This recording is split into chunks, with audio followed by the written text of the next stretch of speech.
Good morning or afternoon, whenever you're watching this. This is Judy here.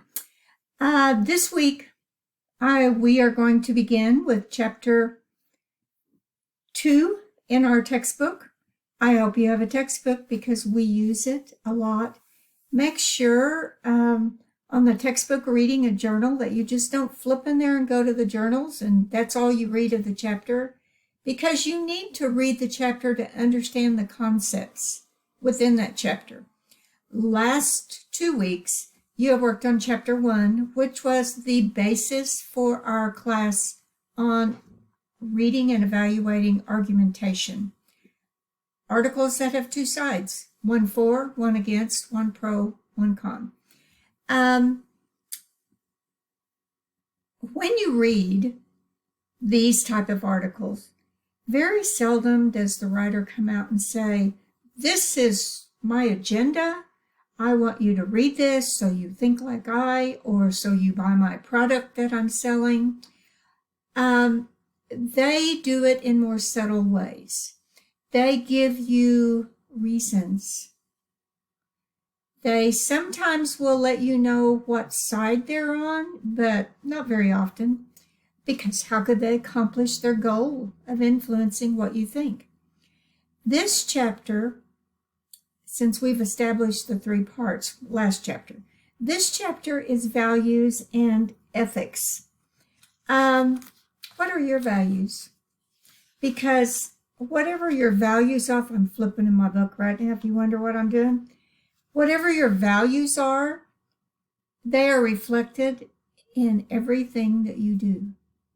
Because if you are clever enough to disguise your values when you discuss topics, when you write on topics, when you choose a career, then you probably aren't going to be very happy with what you've chosen.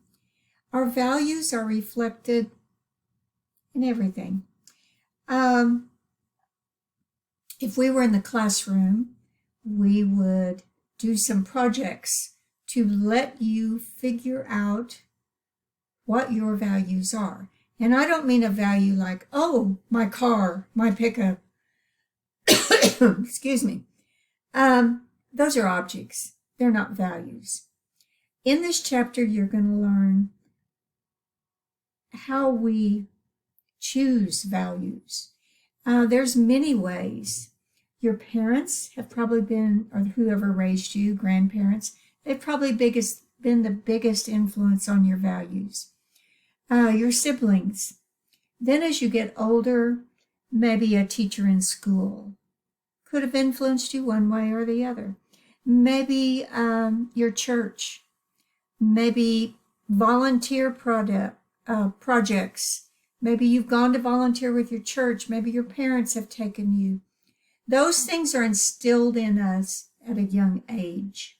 Now, are all values good? No, not really. There can be some that people don't really have any values. It's not that their value is bad. They don't have values. They never learned that as they were growing up. Or something happened to them. Think of Americans that were radicalized by the Taliban. They were, many of these young 20-year-olds, 15 to 25-year-olds, they were raised in what we would consider good values, that had morals, they went to church, they were raised in a loving home, but something happened to them and they were radicalized. So I want you to think about that as you read and you learn what influences you, how you express that, how you show that. When I have you write about yourself, I can kind of glean those values out of you, out of what you've written. If you were to have been around me in the classroom, you would know that I have some pretty strong values. I don't tell you how to think politically. I don't tell you how that you should share my values. But if you look around my room, behind me that you'll see every time we have a video. Behind my head is a cross, because I value my religion. Now, and I value my family. These are all my family pictures. My 5 grandchildren that are up there on the wall above my closet at the back of my office. My daughter's family, my son's family. So you can see in this picture some of my values. I've taught school a long time. I've been at the college level. I love teaching. I love to be around you and get your ideas and hear what you think about topics. It's just really hard doing it this way, but that's why I have you write. I have you answer a lot of questions, evaluate, so that I can see where you're coming from. And not just you're repeating what somebody else has told you to think. I want you to think about values as you read this. How you got them, how you express them, what you would do in ethical dilemmas. What if you went to the grocery store or the convenience store and you just grabbed the money, threw it in the bag, took the bag home? I do that often at the grocery store because I don't like purses. And you got home and there's an extra $10 bill in it. What would you do? You would have an option. Would you take it back? Would you just say, oh, that's too bad. Oh, I made an extra 10. That was real easy. You're going to see that. You're going to answer some questions in some of the assignments this week about how you react to an ethical dilemma. And what is an ethical dilemma? So that you know, not all dilemmas are ethical. Not all of them. So I want you to think as you read. This time, you're going to do some activities. You're going to do in the book, journals, but you're going to do an activity also. And think as you read about what happens when you make the wrong decision. And we all do that. We've made decisions, simple, more complicated, and we say, oh, after it was over, oh my gosh, why did I do that? That was so stupid of me. What was I thinking? I shouldn't have done that. How do you know how to think about that decision before you actually make it? There are some good ideas in here that you can use for your everyday life.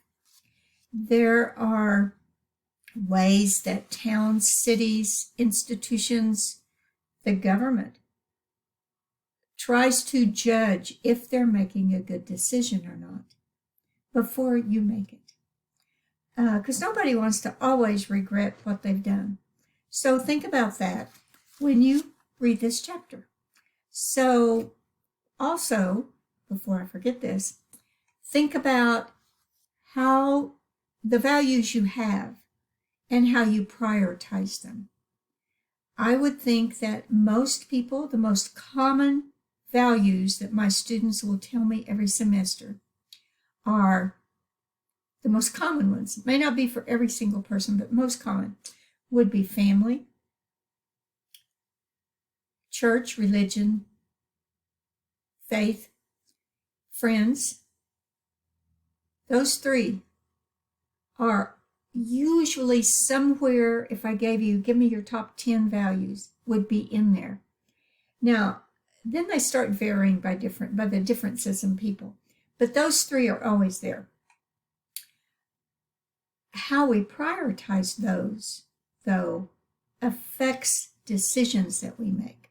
For instance, depending on your faith, may determine what your decision is about abortion. If your faith believes that abortion is a sin, then, and faith is really important to you, then you're going to be against abortion. If your faith doesn't think abortion is a sin in some or most instances, then you are not going to look on it as a sin. So if two people are having a discussion about abortion, not name calling, but a discussion, the more touchy those values are, the more touchy the discussion becomes. And then the more it progresses, it can become name calling. It can become heated. It can become loud voices. It can become just emotions and not reasons. So what we try to do is think of it as being civil discourse. We can have a discussion over the topic, not the other person and why they think it. So if they're having a discussion over religion, each person has the right to their religion. And depending on what their religion is, may determine the prioritization that they give to the church or to the religion. It doesn't make one bad or one good, one better than the other, because they're entitled to their own choice. Now, that's okay for some things, and it should be. But there's other things like, is it wrong to kill someone? That's not one of those debatables that you can't have a strong belief and somebody else to say, oh, you can kill anybody you want to. No, it doesn't fit those things. So think this week as you do chapter 2. If I'm looking at my other screen correctly, chapter 2 is only, let's see here.